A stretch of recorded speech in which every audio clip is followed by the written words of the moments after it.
I'm terrible at messages.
Good afternoon, everyone, and thank you for coming to our 43rd Rural Cafe. I would like to invite some people to come on stage if they don't mind. So Joy, Marcella, Gobit, would you mind coming up?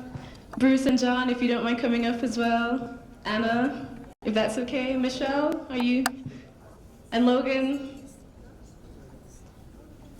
And Caitlin? Roger, would you like to come up as well? Sorry, I waited till you sat down. Zakia?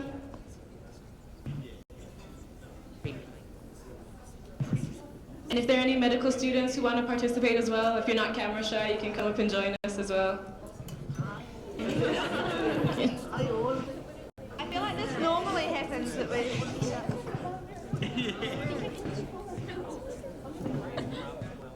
Go over that. Where's the coffee? Bring your own. It's over there.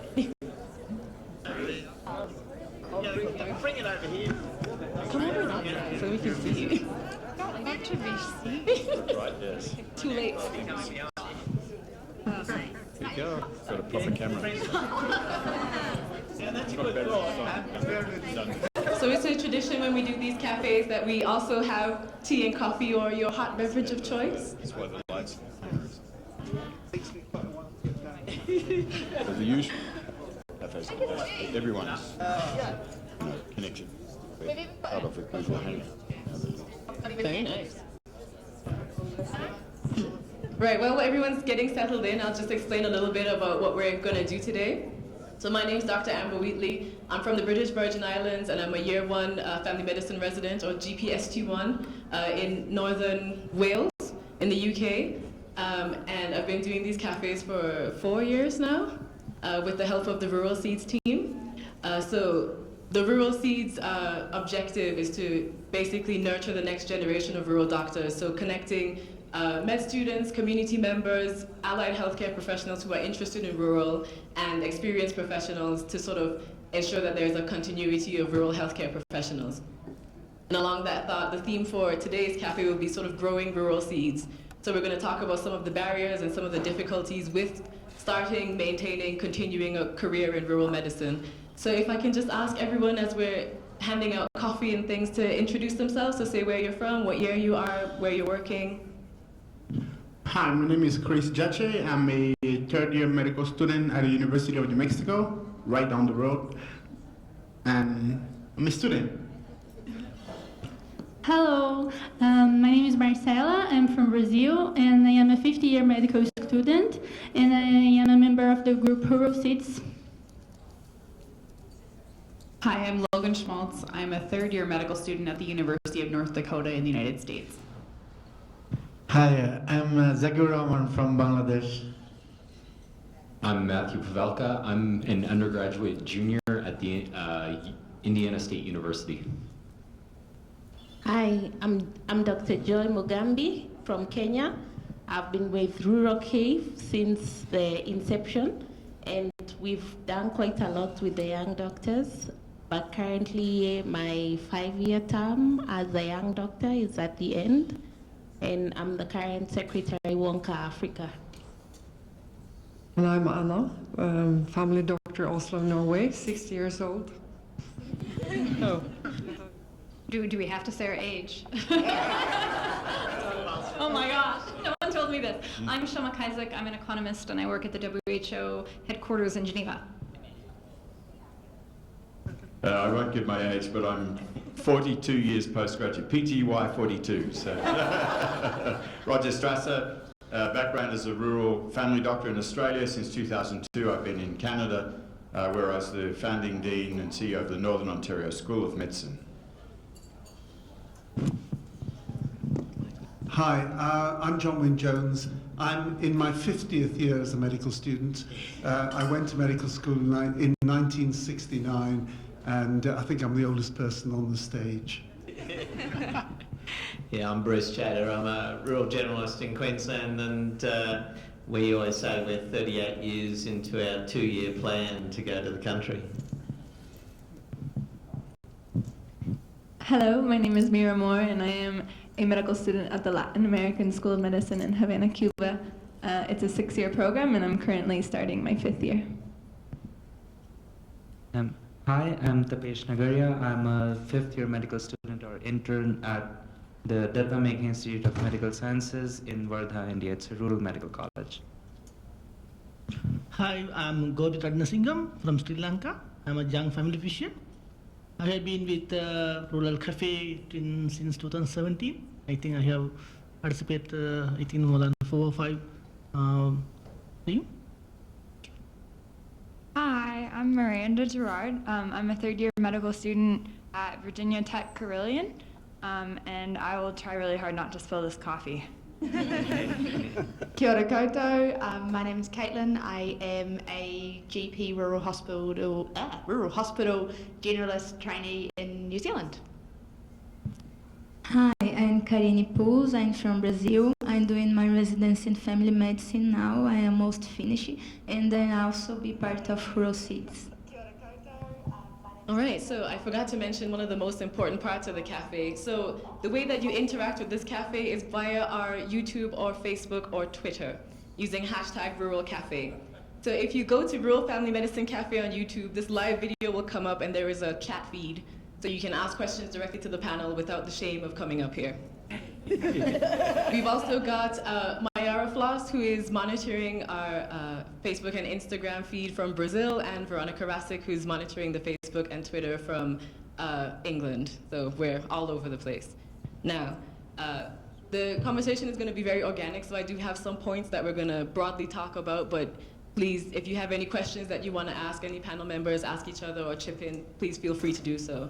So the first thing I want to ask is a very open question, and it's mainly for the more experienced clinicians on the stage. But what do you think that some of the barriers towards developing rural medical education are?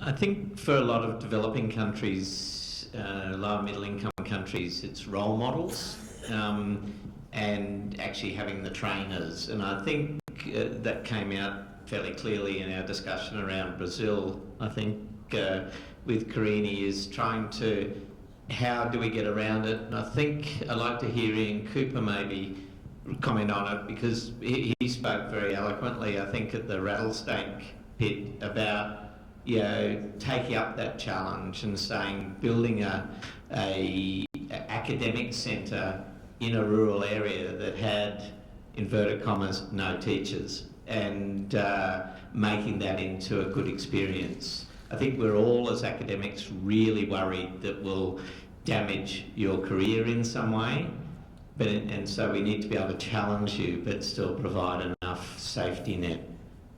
Karini, did you have any comment on that? Because you've faced some of that, haven't you?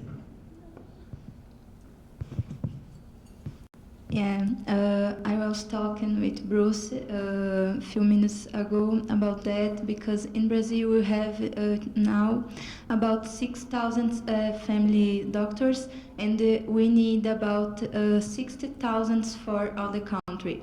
So this is very difficult for us, and usually the doctors, the family doctors, are in the big cities. So when we go to the rural areas, we don't have rural models for teachers, and sometimes it's very difficult.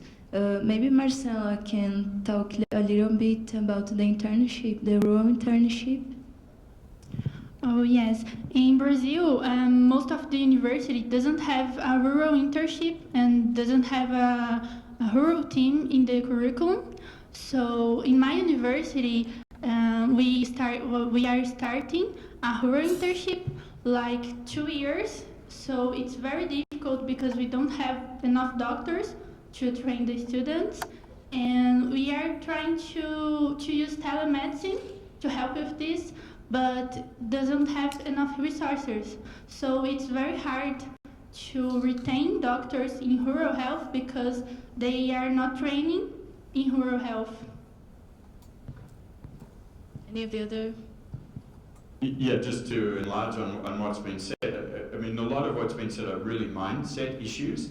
So the conventional wisdom in medical education is that the teaching hospital in the big city, the academic health centre, is where medical students and trainees should be learning their medicine. In those settings, the principal clinical teachers and role models are teaching hospital subspecialists, and certainly in my experience, all medical students are actually ambitious high achievers. They want to be the best kind of doctor they can. So if their role models are teaching hospital subspecialists, that's what they want to do.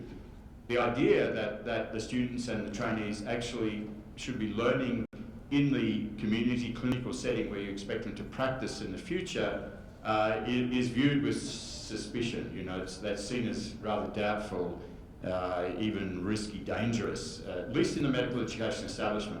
On the other hand, for people in the general community, it makes perfect sense. And so this is, in terms of countering this issue, this is where having community members, active community participation, community engagement is a very powerful force, because community members will say, we want to have students, we want to have trainees in our practice.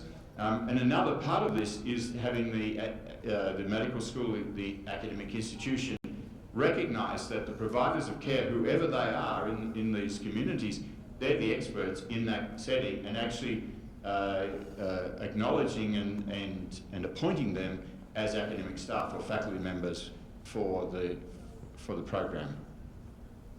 I've got a two-part question, if that's okay. Why do you think sort of academic institutions view training people in the communities they're going to work in is risky?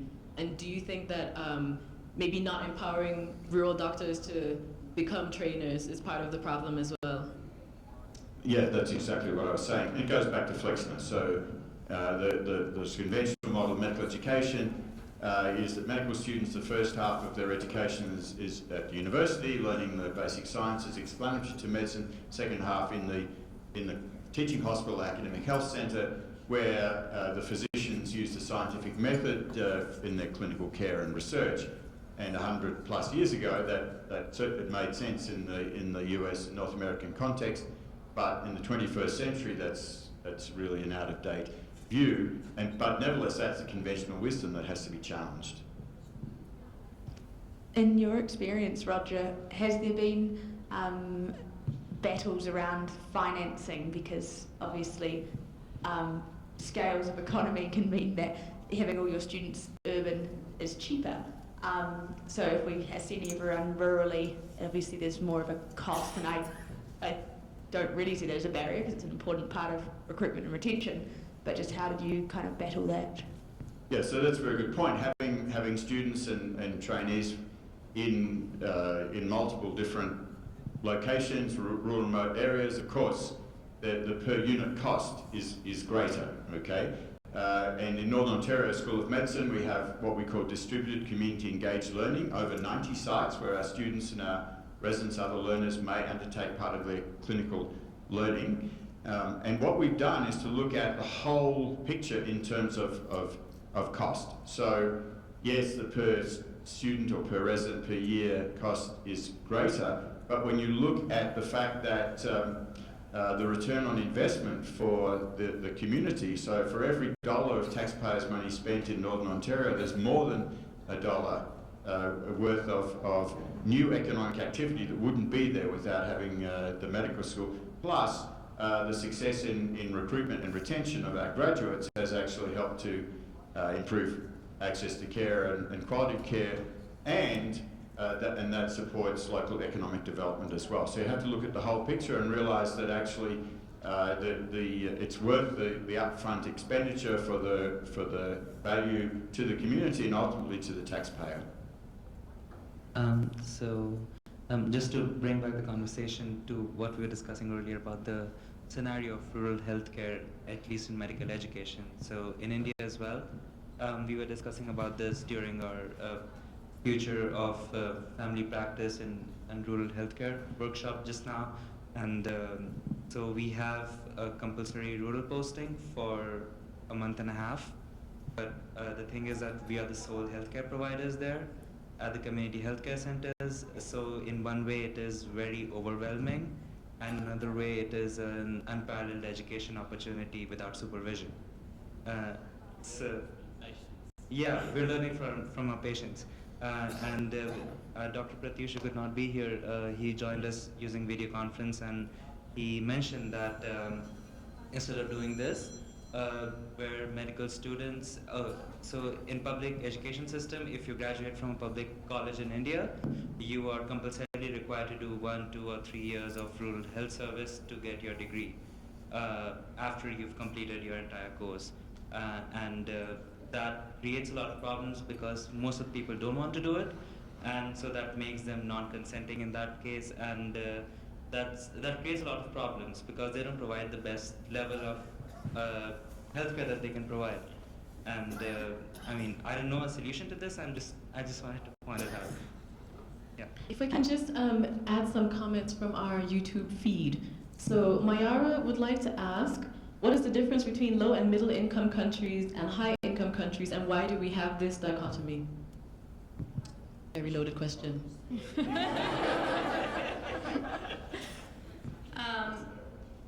So as it relates to medical education, or as it relates to I mean, all countries are complex, right? And so all countries are struggling to provide the kinds of healthcare services that they want to provide.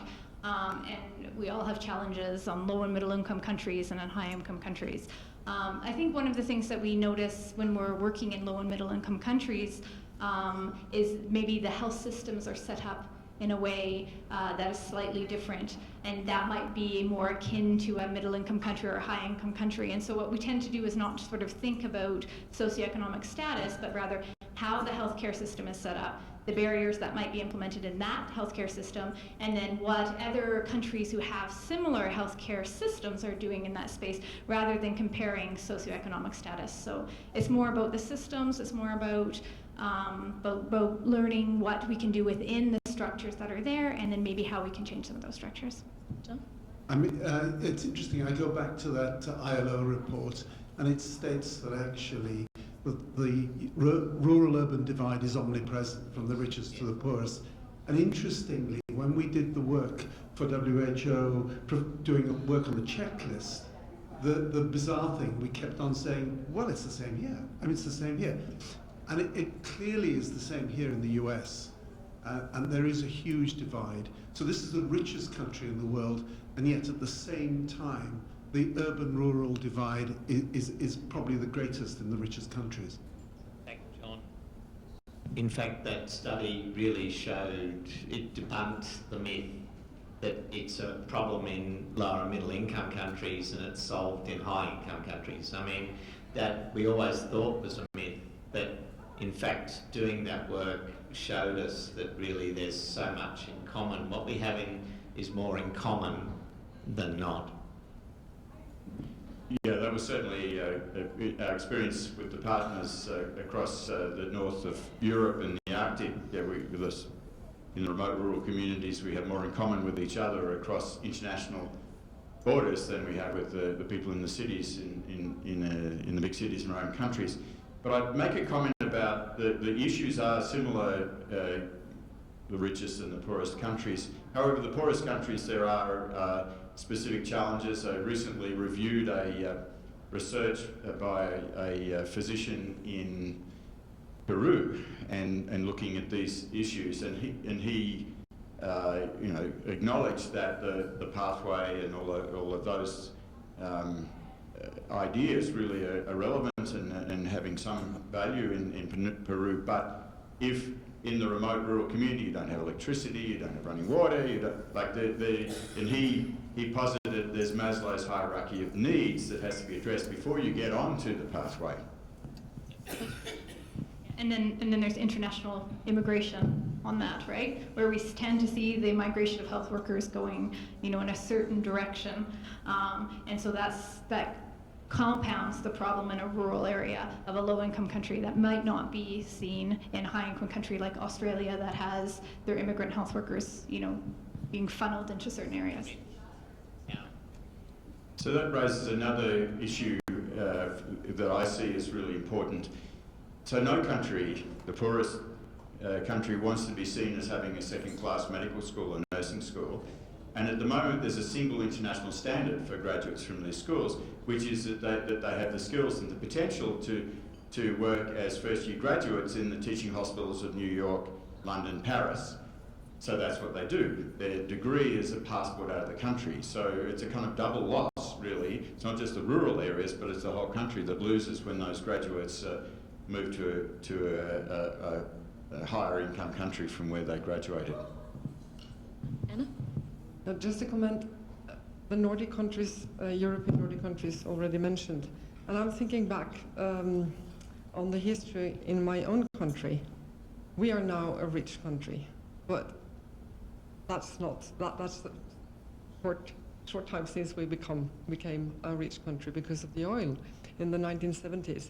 And the Nordic model which is referred to as the Nordic model, a model of solidarity, equity, social cohesion, was established after the Second World War when we were poor.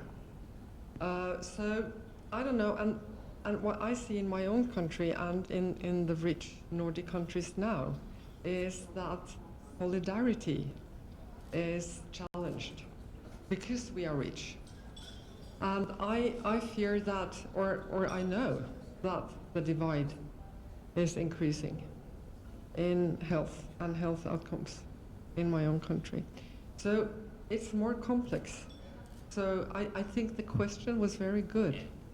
And we have to bring some nuances into discussion.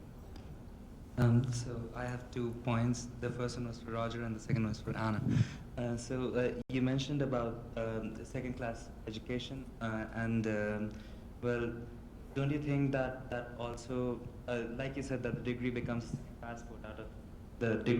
a second passport out of the country, and when a medical graduate goes, it's a loss for the entire country.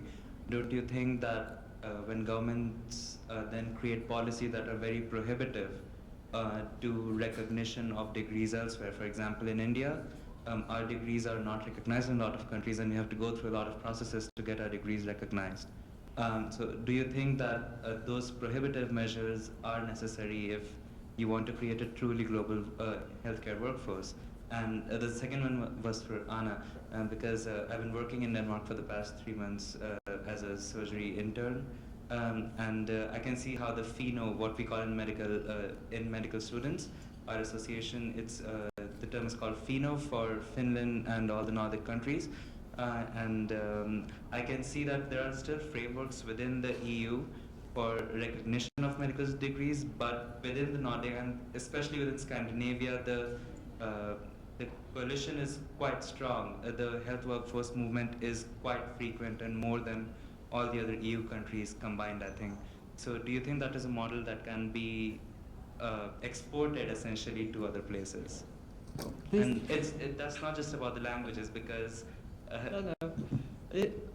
this is a complex matter, and it's a burning political issue. Recognition of family doctors, general practitioners, primary care doctors, you name it. It's a long list, and it's a politically burning issue. So I can't go into it, but thank you for addressing it. What I can add is that what we experience in the Nordic countries, because we have long training period, we have 4 and 5 years of training to be specialists in family medicine. Because of the migration of healthcare workers, we receive also family physicians who are recognized by the Commission to compete with our doctors in the same premises, so to say, or conditions, but they do not have the skills necessary. And what communities are suffering from that? The rural and remote areas. One thing is language, another thing is cultural sensitivity, which is actually incorporated in our curriculums, in our university, etc., etc. It's complex, and it's hard to say what I'm saying now, because you are very easily accused of discriminating other colleagues, but it's very complex. Let me add something. Let me add something to what Tapish has said before Roger answers. My question, in addition to what Tapish was saying, that as far as we put so many barriers within our university institutions that I cannot cross the border to the other side, it's a global platform.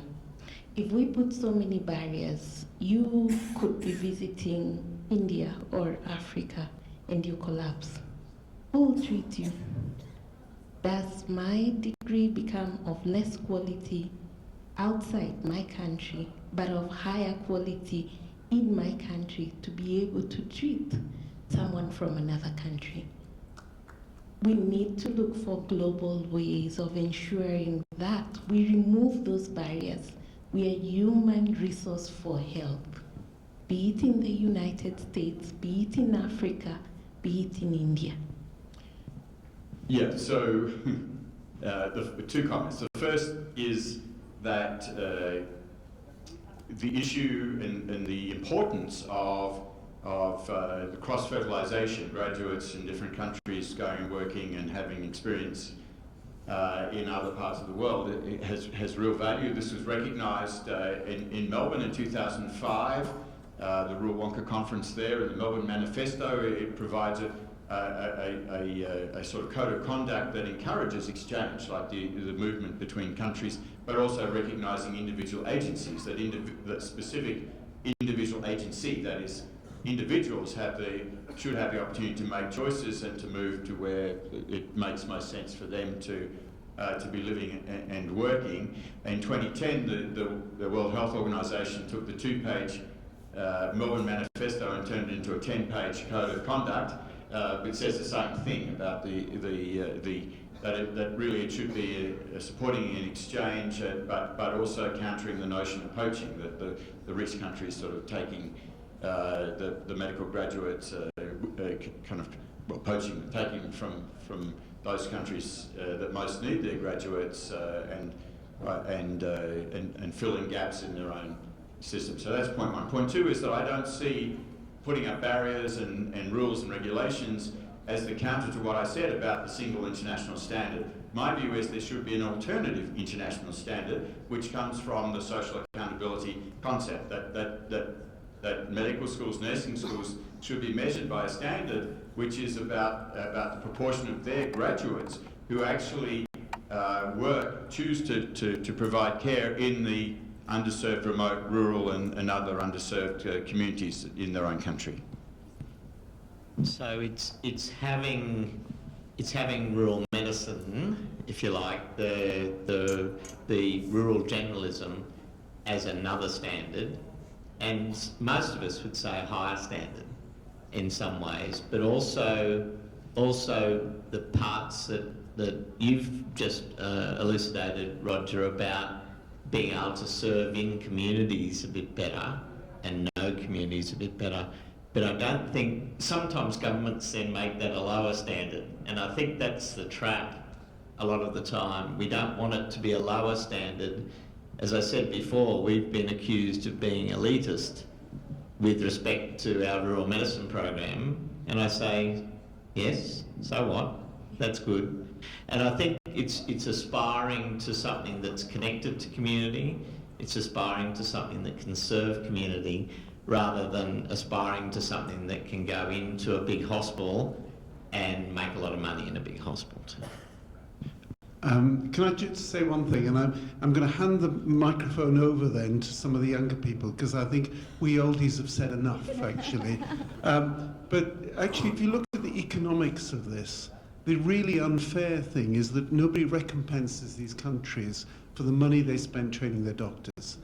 And, you know, I agree with Anna entirely. This is kind of, this is really difficult ground, and it's a governmental issue that needs to be sorted. And there are some bad countries here. The UK is bad. Australia is particularly bad because it's even taking our students as well. The US is bad, and there are currents of doctors, and it often starts with Canadian doctors going to America, and then doctors going from another place to Canada, and then, you know, it's whole currents of doctors that move around. So, and I've seen some of the economic figures, and they're really scary. The amount that is lost by countries that can't afford it. So I think it needs to be sorted on a governmental level. But I want to hand this over to the students and young doctors. Well, just to chip in on what you said, actually. So in the British Virgin Islands, there is a scholarship system where they pay either entirely or part of your tuition for whatever specialty based on the needs of the community. Myself and a few others have had a scholarship to study medicine, but in discussing with them, I said, you know, my goal is always to go back home. Everything, all my training, I picked Swansea University because of the rural track there. And they're all like, you're insane. You've got a job in the UK, why would you leave to come back here?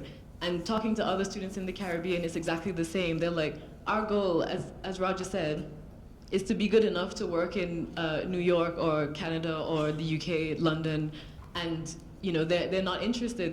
They might do the rural thing because they feel it will give them an advantage, because it's something different on their portfolio, but not necessarily because they want to contribute back to the community, which is what I'm trying to change.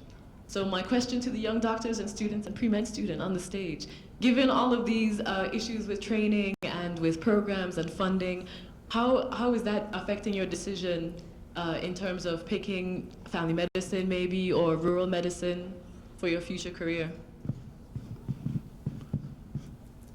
So regarding that aspect, my view on medicine is somewhat different, because when I say family medicine, it's not just about the medicine of clinic.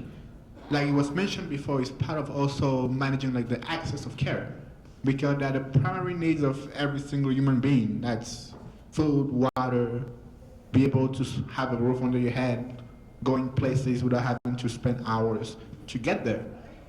So, and then thinking about how and why you choose family medicine over other areas, at least in the US, that's among classmates we talk about it, we might not tell it to faculties, but it's the truth, on how a lot of us will sit around, pull up our computers and look at the different salaries. Okay, if I make this, what am I going to get? If I make this, what am I going to get? If I make this, what am I going to get? At least on my aspect, I think that is not something to be ignored, because it's true. Because a bunch of students don't want to help other people, but they also want to be able to have a life they will like after all the years in training, because for them is, I'm sacrificing this much of my time, of my life. I think I deserve also to be happy when I'm helping other people. And my take on that is kind of a flip coin, because let's say someone chooses maybe to do something that's more lucrative, and it might not be family medicine, but his point of take is that if I make maybe more money on that aspect, then I might have more to help other people in the social economic aspect. Like maybe I can help like a village or like a city to be like self-sustaining, maybe have more water, like develop more plantations to have more food to eat.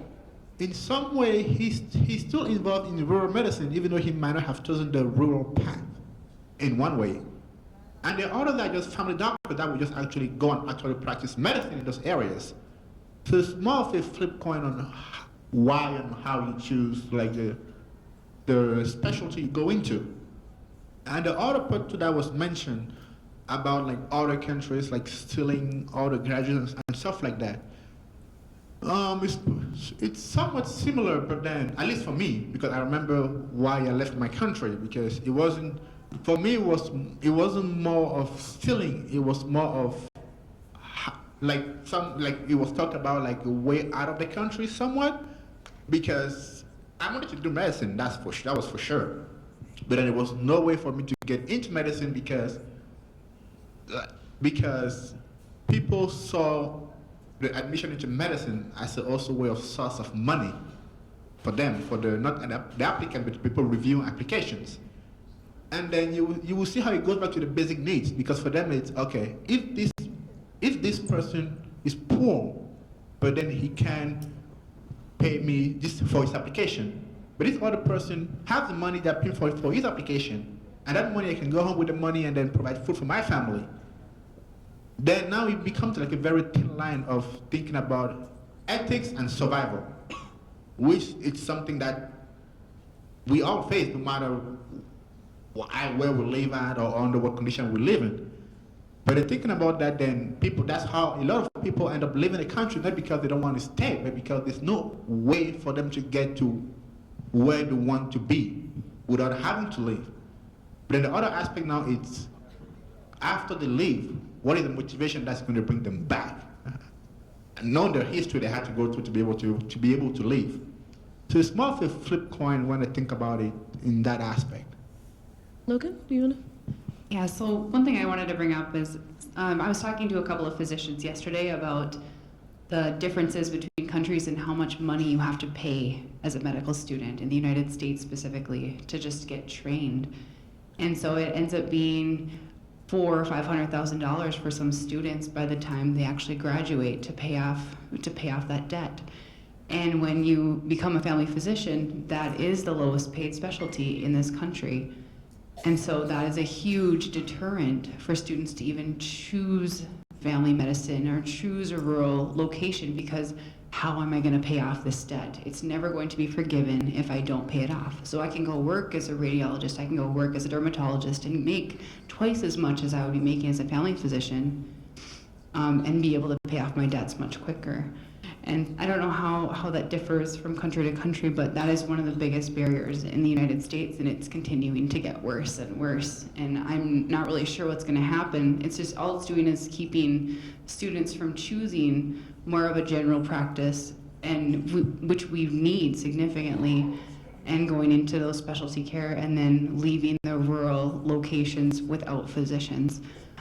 So in my state of North Dakota, we're actually in a physician crisis in our rural locations, because over half of the physicians are at retirement age. They're 65, 70 years old. They're ready to retire, and there is nobody that's going to be there to take their place, because nobody wants to choose family medicine. They don't want to choose to go rural. And the biggest thing is trying to get students to those communities, to fall in love with those communities so that they will stay. And so if we don't have the residency programs out there to expose them to these wonderful communities that we can help and raise our children with, it's very hard to convince people to move from the comforts of their urban education. Also, to Logan's point, you said something about the cost of my blood pressure just like through the roof, but there are kids that are out there that are in love with these communities. So my name's Miranda, and there are 2 Mirandas in my 42-person class. And to differentiate us, I get called Moo-Randa because I talk about cows way too much. Because I grew up showing livestock, and I grew up in an 800-person town, and I want to go back, and I want to be in that 800-person town. And my classmates look at me and think I'm crazy because I'm paying so much money so that I can move back to this 800-person town that has more cows than people. And exactly. It's between the cost and the stigma and the culture that we are in medicine, with all these people that don't understand the language that we're talking. And to have your peers and your mentors and your teachers tell you it's not worth it. Yeah. Oh yeah. Any other students want to chip in? A pre-med student, maybe? Go on, take. You can go. Go, Matthew. Yeah, go on. Well, I mean, cost, of course, is one of the main influencers in my college choice. It was, of course, for Indiana State because I had grown up in Indiana and I was in a weird situation because I had moved out of state, but I've always lived in a rural area. So I've lived in Wisconsin and then Missouri and then came back. So I never really had like a rural hometown to technically go back to because ties were severed.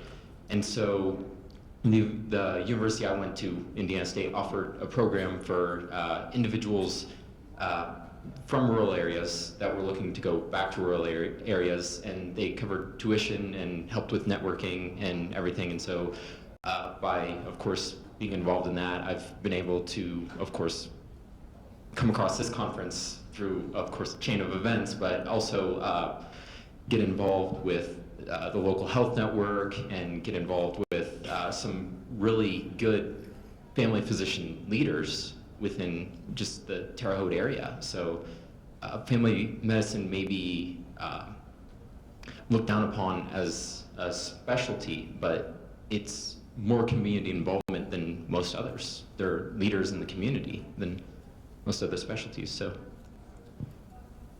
If I can, oh, go ahead, after you. So, as I said before, I almost finished my residence in family medicine. In Brazil, it's 2 years, and we don't have any specific training for work in rural areas.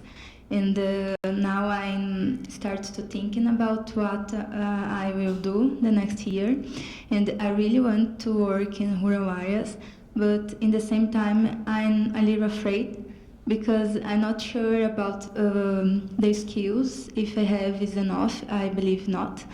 But on another hand, I think, okay, someone needed to move and someone need to start to go in these areas and work and try connect with universities and bring students for try change this scenario. So now with the rural seeds and with the Brazilian Family Medicine Society, I tried connect with experienced people and ask how they do and try see some inspirations for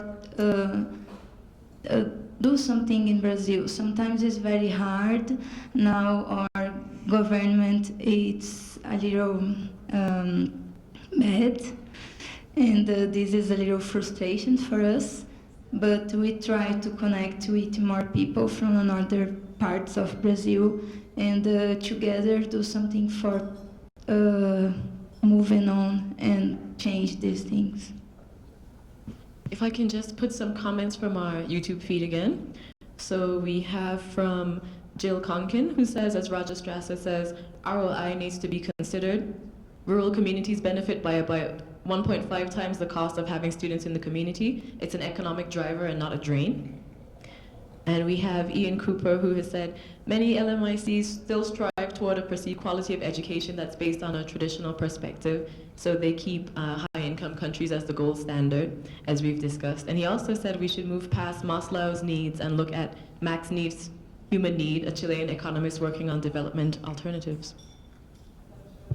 And I'd also like to just say hello to Dr.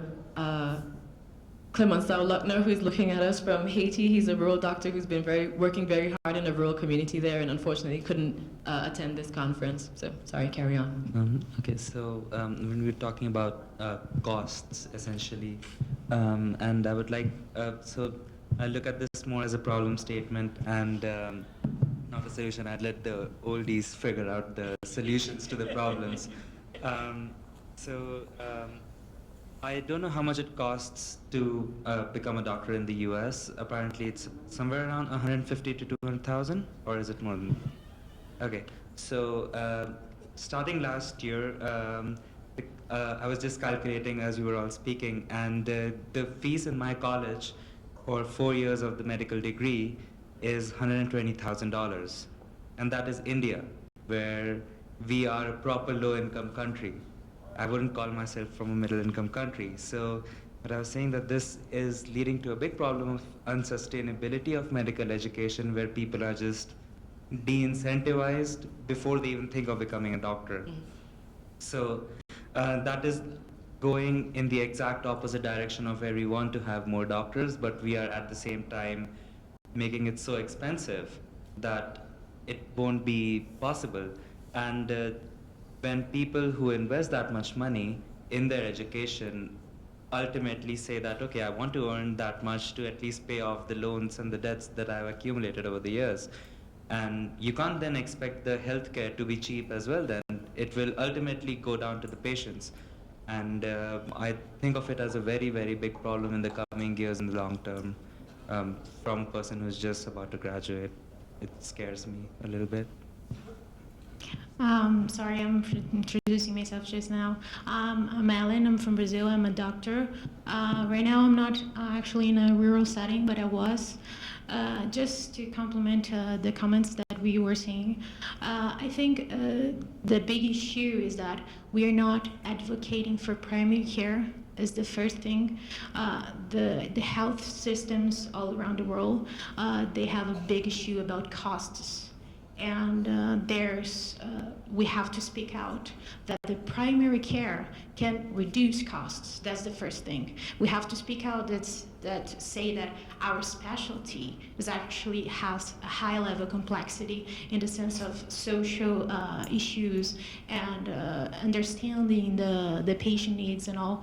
So I think we have to speak out for our specialty, you know, and it's even more than rural health. It's starting in primary care. We have to first advocate for primary care because from some countries this is obvious, but we have in Brazil right now. I can see it really clearly. I'm living in Rio right now. We have the last government that was actually constructing a really strong primary care system, and it worked really well. So we had a lot of passionate doctors that they were going really well, and they were reducing the costs so much that people were just giving up of private costs because the primary care was working well, because it was public, was universal, was free for everyone. But then we changed the government, and then they started to take it back, all the evolution we made it with the years. So this is really clear in Rio right now that they are trying to break down the primary care, and it's obvious. And we can see the doctors that they were graduating in residency from this back years, they would say, you couldn't imagine how good it was some years ago. But right now, he's just breaking down. So it's about advocating and talking about the policies and talking about with the politics and also with the private system. Because in Brazil right now, we have an issue about the costs. Like I have a pain, a leg pain, so I'm gonna go to the specialty, several specialty, and what we are doing. And United Group Health Group, they bought a big group in Brazil called AMIL, and what they're trying to do is reformulate the private system based on the primary care. So this is what they're doing to reduce costs. So if they don't understand that we actually doing a good job, we have to show them. So this is what we're going to do. This is we're going to reduce costs, and that's how we're going to achieve prevention before our patients get really sick. So, Bruce? One of the things we talked about with James Fitzgerald yesterday from PAHO was, you know, we always talk about it's better and all those sort of things, but where's the evidence? And he said the evidence is in Brazil. That the first year there was a bit of a surge in cost as you were putting primary care in, but he said they've got the evidence from that experiment that then it went down. And it went down because it was based on primary care, where once those doctors got the traction to be able to to do the work and got the trust. There wasn't the trust at the start, but once they got the trust, then their healthcare costs were diminishing. I don't think they still necessarily are, but I've actually asked him for that evidence because I think that's terribly powerful. That's a real life experiment that shows what we're talking about is correct. So, I respect and agree that costs and money is important, but we are forgetting one thing. Again, looking to my own region, rich country, well-paid family doctors. Not so many young doctors want to be family doctors anymore. And I think the reasons also are based on the development of medicine currently. Fragmentation, algorithms steering what we're doing. We hear a lot about how digital tools shall solve a lot of things, but we also experience and have evidence, not so much from my region yet, but from other places, that burnout, doctor burnout, due to digital, I will call it digital burnout. I mean, you're spending a lot of time in front of your screen instead of seeing patients, etc., etc. So I think this, and if I should challenge the young doctors, it must be to focus also on the content. And when we advocate, we have to speak about the content, what we are delivering. Yeah, we have free education, well paid, and we still see this crisis in recruiting to family medicine. And I think what I just said now is part of the reason.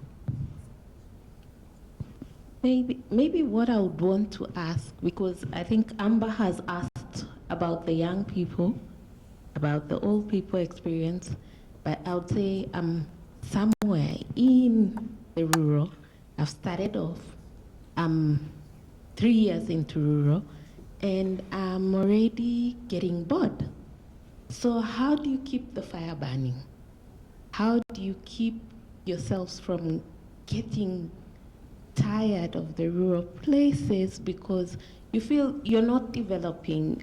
The rest who are in urban areas are probably doing a fellowship, they're doing much better, but you're still at a standstill. So how do you keep that fire burning? Make it happen. John, do you want to answer? It's really interesting. There was a survey in the UK when they asked family doctors their hours of work, and people were shocked that actually a large, 40–50% of doctors were not working full time, and that shocked people. But they realised that actually you can't work full time in family medicine because it's a really tough job. And so perhaps we need to start looking at ways that you can have different jobs and that you have portfolios of jobs. And, you know, it may be that you're a family doctor, but you can do some public health, or you can do a specialty, as Steve said this morning, in ENT. And so I think we need to think a bit more cleverly about jobs in the future. Now, if you're really stuck in family medicine in a clinic in Africa, you know, right out in the bush, I can see that being difficult. But certainly in you know, in richer or middle-income countries, I think possibly the answer is portfolio careers. It's about relationships. So the centerpiece of family medicine general practice is the patient-doctor relationship. I thought John was going to mention A Fortunate Man, which is a great story of a doctor in a rural community in the UK who starts off, it's all about saving lives and doing this and doing that, and he gets to know his patients and becomes, it's all about the relationships. And this relationship's not only with the individual patients, but their families and being part of the community. That's what's so rewarding and satisfying for all of us who are long-standing rural practitioners, and really makes it exciting. The other thing I'd say, picking up on John's comment, is in my observation, the most satisfied family physician general practitioners have some kind of interest that means they're not just seeing patients all day, every day. It could be academic interest, education, research. It could be public health, as John mentioned, and so on. So that's the other thing, is finding a balance that's satisfying and rewarding at a personal level as a rural family physician. Joy, I think I've got great joy over recent times in two things. One is doing some of this advocacy work that we do, and I think having another interest. My registrar used to jokingly say we're the live-in, fly-out service. So we live in the rural areas and fly out and do things, or go to the city and do some advocacy and shake some trees and do that sort of stuff. But the other great joy I've had is having wonderful registrars, students. I couldn't imagine, I was a solo doctor, now I have 2 registrars, an intern and 2 medical students. And our teaching rounds in the morning are fabulous. Our Wednesday afternoon teaching sessions are fabulous. And that's given me a new spark of life. And we've recently got, it's a very basic simulator, but we've got a simulator. So we just get in there and have a lot of fun with that on a fairly regular basis. So I think there's wonderful, it's trying to get that spark of that, and I think teaching is a really important part of that. There's been a lot of evidence to say that doctors that teach stay longer in rural areas. So I think just having a really vibrant team around you, and it builds. Once we used to just have medical students, and then we got registrars, then we got an intern. So we've got a real community now, and they love it, and I love it. And it's a lot more satisfying than it was me just doing my job. I suppose that would be my advice.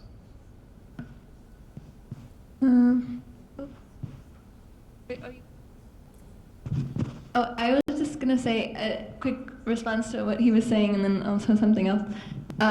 Just to add to that, I think one of the things that earlier, I think the 2 to 3 session, one of the videos we saw from the WHO representative was talking to medical students about maternity leave and paternity leave, and sort of explaining to them what type of job they could have, or job benefits they could have, not necessarily pay per se, but the living situation, housing. And I think that does influence a lot in people's decision. And I was commenting to a friend of mine that medical students, I think, are some of the people in the world that plan the most ahead. We plan our lives like 5-10 years ahead, and there's lots of people who do that, but I think medical students especially.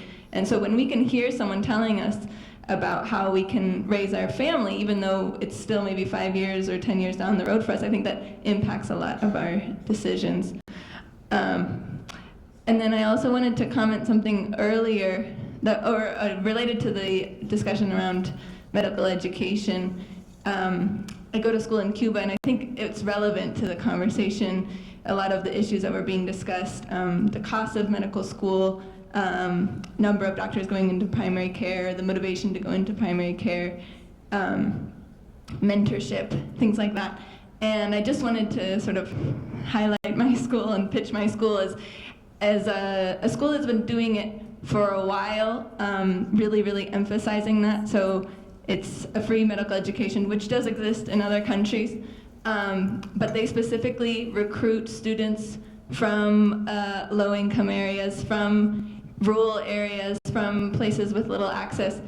And depending on what country you come from, you're asked to have a moral obligation to return to wherever you come from and work there in exchange for the free education.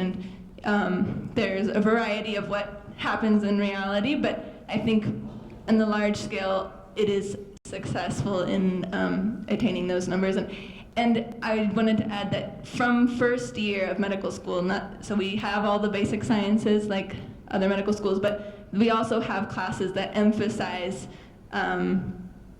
what it is to be a community leader, how as a community doctor you are expected, like they tell us, it's not an option, you are expected to go into whatever community you are assigned to, or maybe it's your hometown, and how to engage local leadership, how to talk about what the local resources are, and how to try to organize them in conjunction with the local leadership to address public health needs.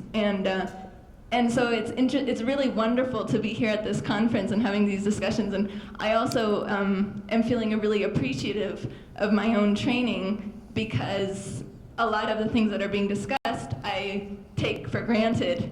And I realize now that not every medical education has those things implicit.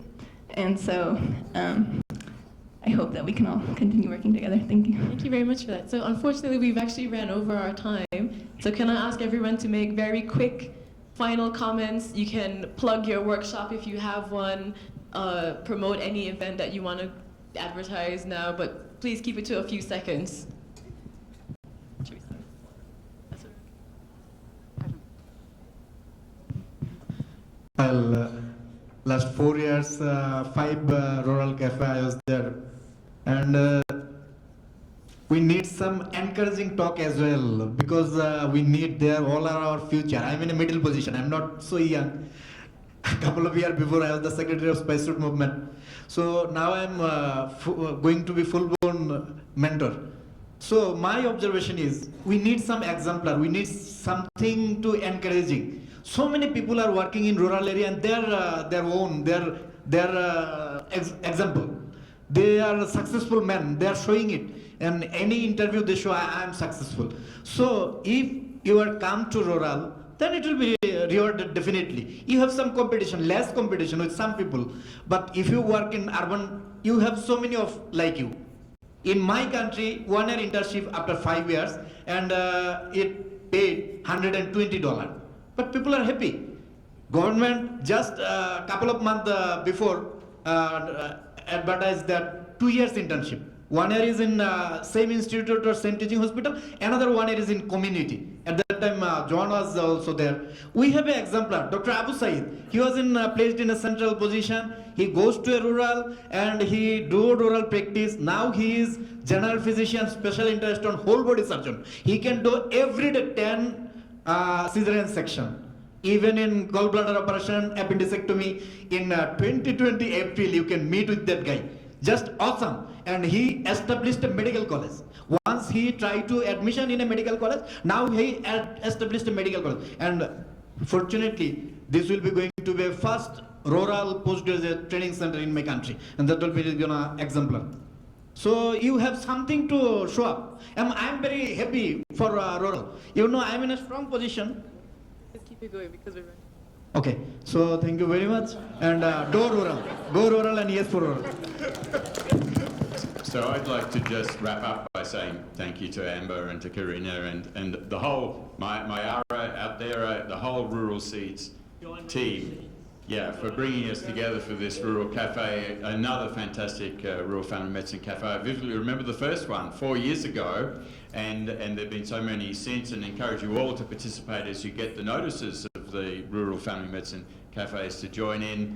And most of them are virtual, but once a year when we have this conference, we have this on-stage version. So let's hear it for the Rural Seeds. A round of applause, everybody.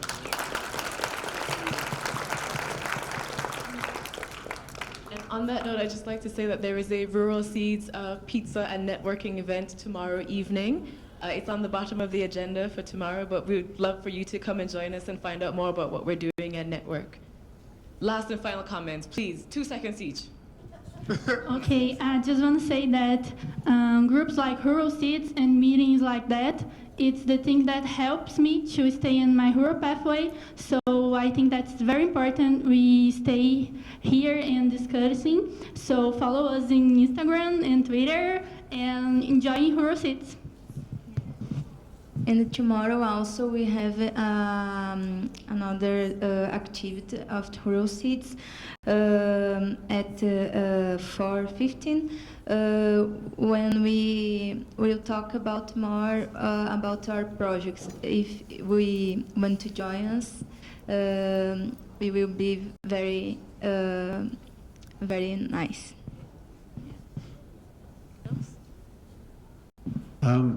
Just again, I want to reiterate what Roger said. Congratulations. Could I say that all you young docs here are ambassadors, and I want you to go back to your universities, back to your practices, back to your networks, and spread the Rural Seeds message. It's really easy, www.ruralseeds.com. You can't get it wrong. Get people to join. You know, you need to keep that movement going. We need that next generation as the Mayaras and the Karinis and the Ambers, you know, they're now fully fledged doctors, they're mature doctors. We need that next movement coming in. So please, please, we need you. You're ambassadors. And my, Okay, yeah, let me tune in. Take the power of definition and focus on content. We're right behind you, but you have to move the engine now. So good luck. But you have to take the power of definition. And my two-second comment is that it's funny enough how you tell us to spread the rural seed, but I'm just finding out about the rural seed right here on stage. So it's kind of interesting. Yeah, just believe and go forward. I think we have a few living proofs around of what can be and what you can enjoy, and I think you've just got to keep pushing forward that way and have high expectations, not low expectations. Say, when I go to rural areas, I want to learn and I want you to teach me, and I want people to step up and do that. Yes. So thank you. I think we can continue this wonderful conversation into our reception. And I would ask any of you who have a passionate interest in the success of rural medicine, come up to one of these students or young physicians and tell them what you love most about your work. Or buy them a drink, or a glass of water. That's the best thing, yeah. Whatever you want. The flamenco dancers are going to start at 6. We hope you can enjoy that. We'll be done, I think, at about 6:30. Please visit our sponsors. We are grateful for their support, and enjoy the evening. Thank you very much. Thank you all for participating. And